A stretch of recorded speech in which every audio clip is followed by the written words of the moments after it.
Hello, this is Elaine Sugar, award-winning children's program facilitator and overall supporter of children's dreams. Welcome to the Empower Teen Self-Esteem podcast. We bring you ideas and resources that help teens shine and help ease parents' minds.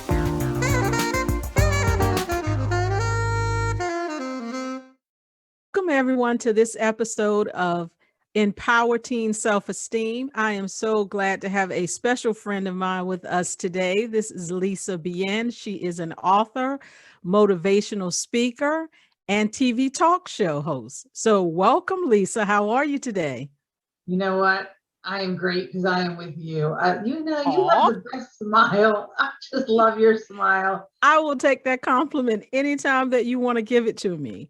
No, in all seriousness, I love your energy. I love the topics that you touch on. So I'm especially happy to have you here talking with our teens and their parents. So why don't you tell them a little bit about your wonderful self, and then we will get into whatever suggestions or thoughts you want to share with our audience.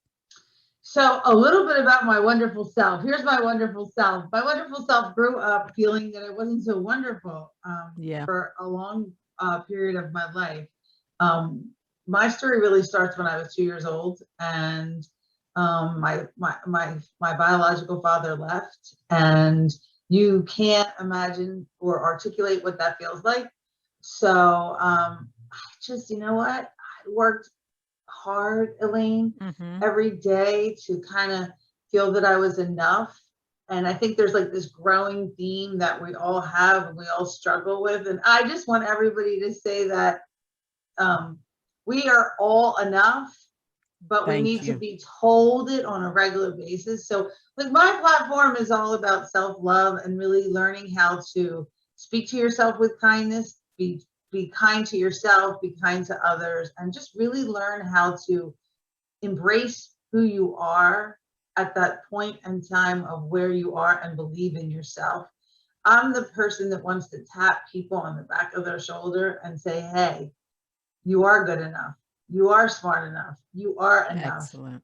Just because I taught at Temple University. I've been an adjunct Mm-hmm. professor at Temple University for more than 16 years, and I teach at Rowan University.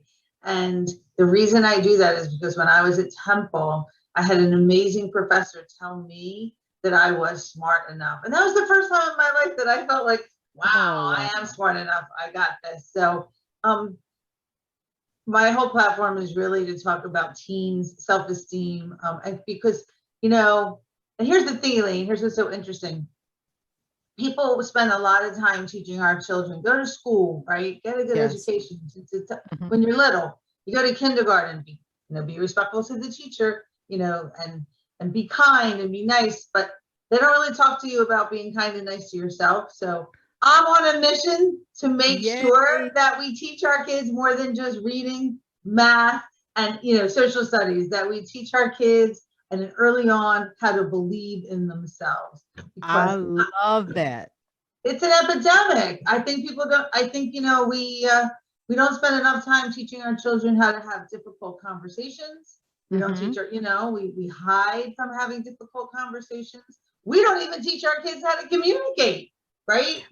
And the reality is some of us are just learning now. So this is just a reminder to our parents out there to, you know, consider the words that Lisa's saying. And this is not about anyone examining themselves as a parent and concluding that you are not good enough. It's just about a check that we could all use to say, hey, let me make sure that I am, as I'm teaching them, to your point, to go to school, learn how to read and write, that I'm teaching them that self-love and self-care, and to make sure you get to that point where you appreciate and value yourself. And you just shared a lot, just introducing yourself and letting us know your story.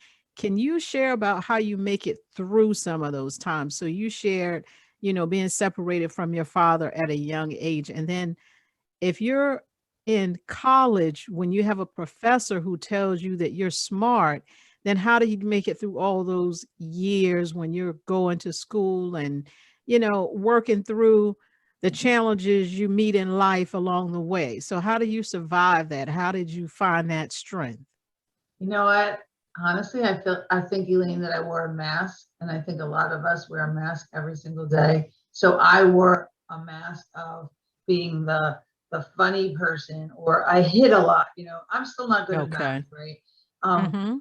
so it's so interesting to me because a memory that stuck out in my mind that's still so fresh in my mind is when I was in fifth grade and I had to take I grew up in Philadelphia and I had to take a levels test to go to the next level in math. And Yes. I couldn't get long division. I don't know what it was about long division. I just couldn't get long division. I was like, what is it? Why can't I get this? But I just couldn't, right? We're not all good Yeah, at everything, right? that's But right. my whole life, everyone said to me, don't worry, you don't have to be good at math. I wasn't good at math, so you don't have to be good at math. So we have to watch what we say to our kids because then we start to believe it. So here I am Right. trying to pass this levels test, and my math teacher, took the test from me. He he erased all my answers and he redid the whole test for me, handed me the test back, and pushed me off aside and said, "There you go, you passed." But Wow. he didn't want to take enough time to explain it to me. He maybe in his mind he thought he was doing me a favor because he was helping me move to the next level, but Right. it stuck in my mind as, what, he didn't want to teach me. Did he really think that I was that dumb? Like I wasn't smart enough to work it through. So that was very early on. That was fifth grade. Seventh grade, I started smoking pot, getting high. Eighth grade, Wow. I was, cutting school. Ninth grade, I failed. So that was the turning point in my life. Ninth grade, I failed, and my mother said to me, "You're not repeating. You're going to stay up with all your friends. Like you have to go to summer school." And I was like, "What? I'm not going to summer school." And I have to say, Hey. my parents were my mom was really tough on me. She's like, "You're going to summer school." And you know what, Elaine, it changed my life because then I went to summer school and it was there that I said, I knew in my heart of heart that I didn't belong there. Like I didn't want to be there with the kids that didn't pass school and weren't, Right. believe. And it wasn't about belief. It was just, my mom was like, "You're going to go to a new school." They transferred me to a different school. So now here I am in 10th grade in high school. And I don't know. I went to a new high school, a new start, and I honestly, Elaine, that's a great question. I don't know where it came from. I guess I always knew I wanted better, you know. Excellent. And changing high schools was a great move for me, and just little by little, starting, fresh at the new school, my grades came up, I graduated, and Good then for you. thanks. And then I remember graduating high school, and it was so crazy. I remember sitting there saying, "Well, now I can get married if I want." Like, it was always my thing. I wanted to get married. Wow. Like Mhm. that was my thing because looking back now at 55, I know that the reason I wanted to get married was because when my biological father left, it made me feel so not good enough and not worthy that I was trying to find that love to fill that void, if you will. So to Yeah. me, Yeah. get married, get married, get married. I thought it would lead me down that road of happiness. Well, I Right. was wrong. Right, we all look at the princes and the happy endings in fairy tales. So you are just packed full of information. So I just want to make sure that our teens are really capturing what you're advising them to do. So can you think of some particular things that teen can do today when you tell them you need to know that you are good enough, you need to love and take care of yourself. So in what ways how do you do that? So if I'm a teen and I'm listening to this and it's like Lisa's saying it's really important for me to care for myself and love myself and make myself a Yeah, priority. How I do would you say, what are some things they can do? right. Okay, so my first piece of advice would be to look in the mirror and to look at themselves and tell themselves that they are good enough, they are smart enough, and that they are I love that. special because we are all special in our own way. And I looked for my whole life, I looked for someone to tell me that. And I realized as I went through my journey is that no one needs to tell me that. I just need to believe it myself. I Number love that. two, I would say to any teen is to make to close your eyes every night before you go to bed and think about what you want your life to look like and dream and know that you can get it and you can accomplish it, but you have to dream. Don't let anyone take your dream away. And then I would say to map out what you want your life to look like. Listen, I was in some impossible situations in my life. To believe that I'm here today, with a on PHL 17 doing morning motivation, my own show at Temple University, motivational speaking. The whole reason I do it is because I want to share the fact that there's always hope. And so what I would say to a teenager is stay above the fray. Don't follow, be a leader. There's a lot of bad stuff out there and it's easy to fall into the bad stuff, but stay above the fray and do the good stuff. It's better to be, I worked really hard, Elaine, my whole life to be in the crowd and I never fit Yeah. in. And as I got older, I realized I wasn't designed to fit in. That wasn't what Lisa was supposed to be, but it took me a long time. So for all the That's teens that are great out there advice. and are listening to this, you are meant to be who you are. You are meant to be your beautiful self.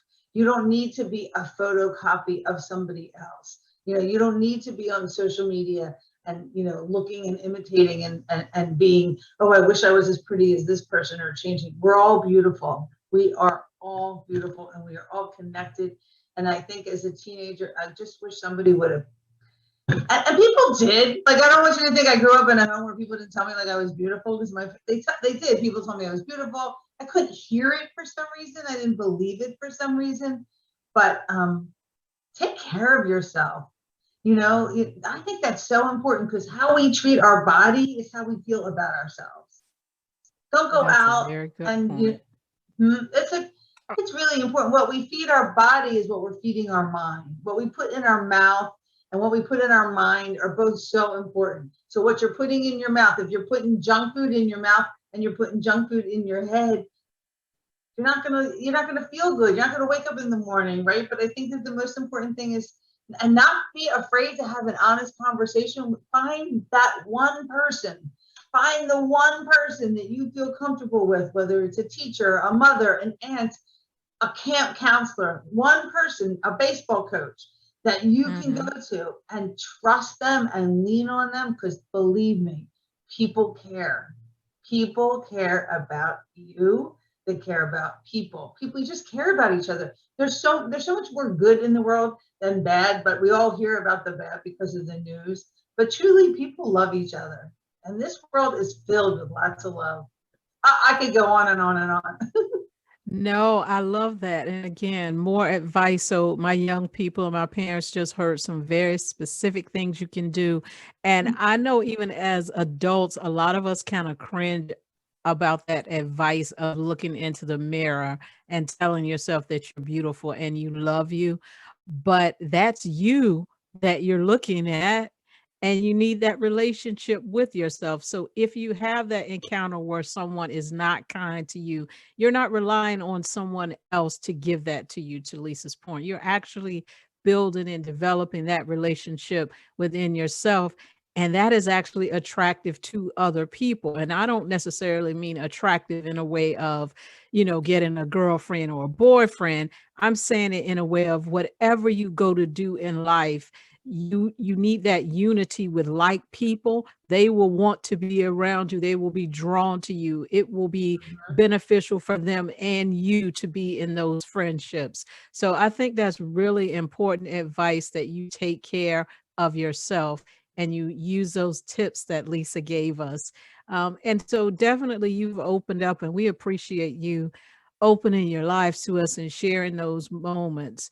Um, it actually has you to the place now where you go out and you motivate other people. You talked about the group that you teach in college.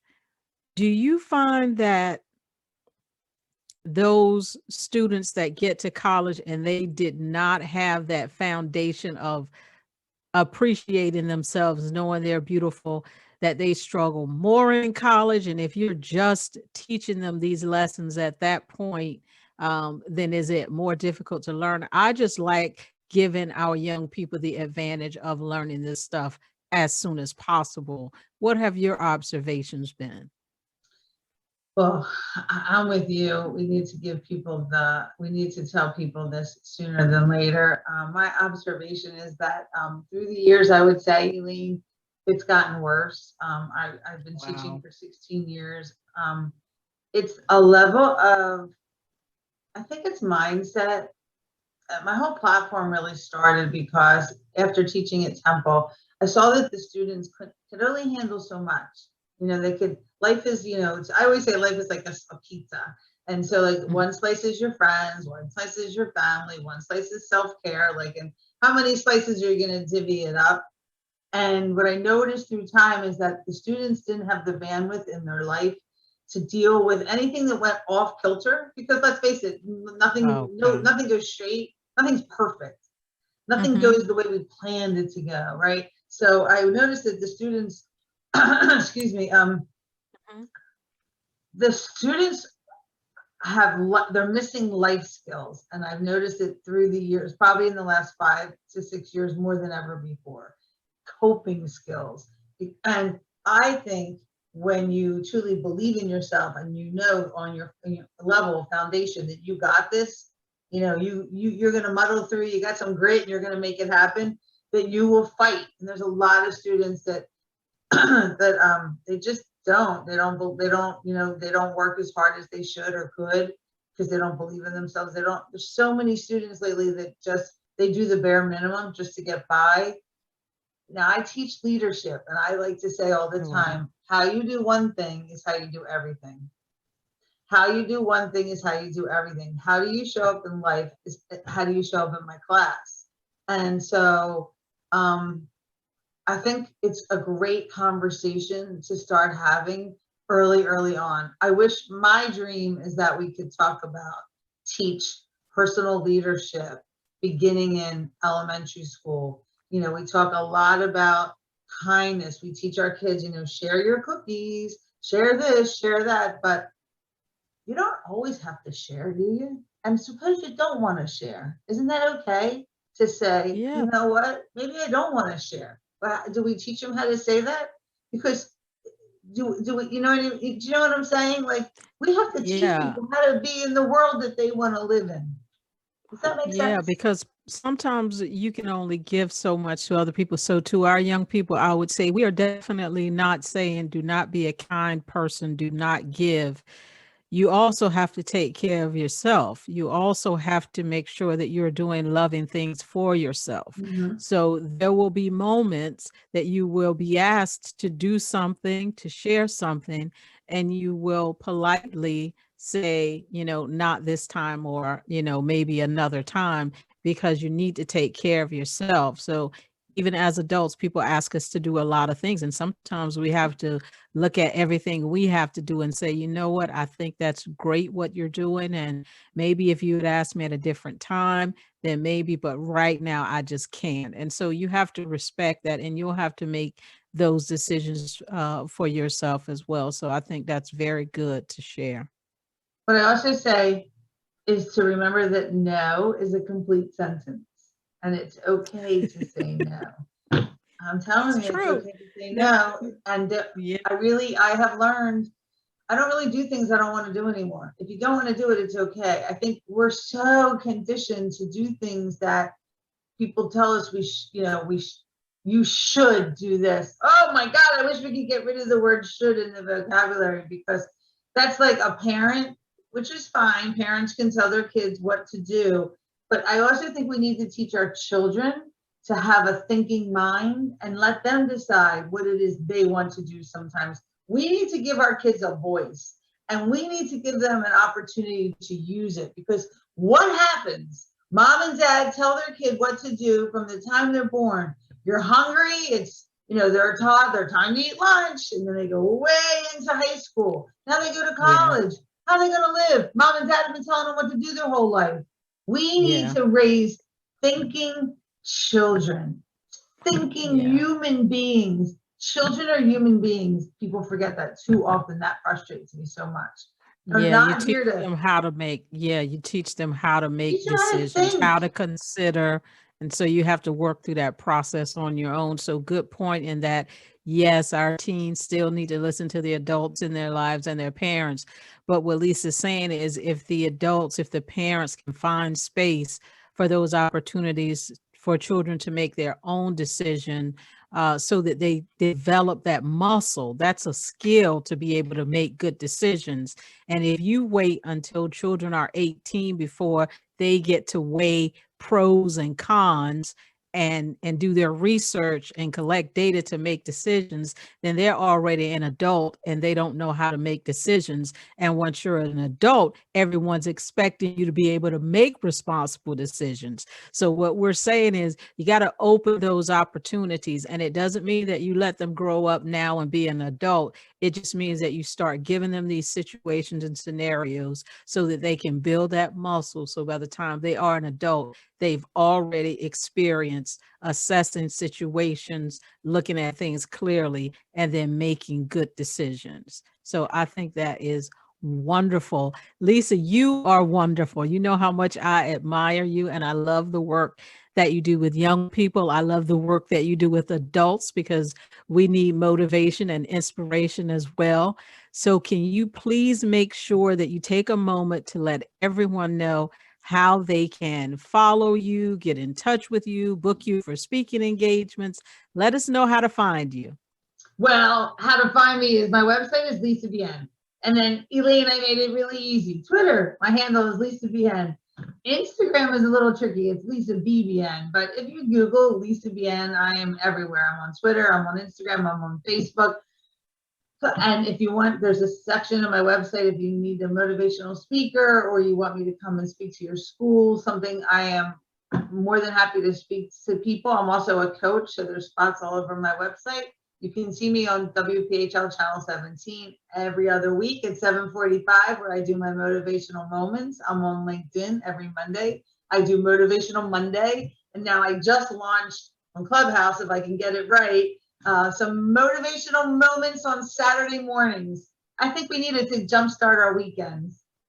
I love it because a lot of people think of jump start in the week, but you can do that on weekends too. So I love that. And I want you to spell out your last name and give your exact website just so people can find you easily. That's fine. It's Lisa, B like in boy, IEN, N like in Nancy.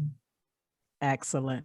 Thank you so much, Lisa. You know, I love you. I love your energy. I love the types of things you do for adults and children. I really admire that. I look forward to partnering with you on many things with your great energy and your great intentions and support of other human beings. I appreciate that about you. And thank you so much. We are wrapping up this episode of Empower Teen Self-Esteem. We look forward to bringing you many more. Thank you.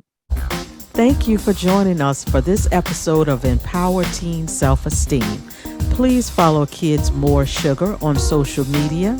Please do subscribe to our YouTube channel to show that you support this content. And you can visit our website at kidsmoresugar.com to learn more about our free online kids program. Thank you.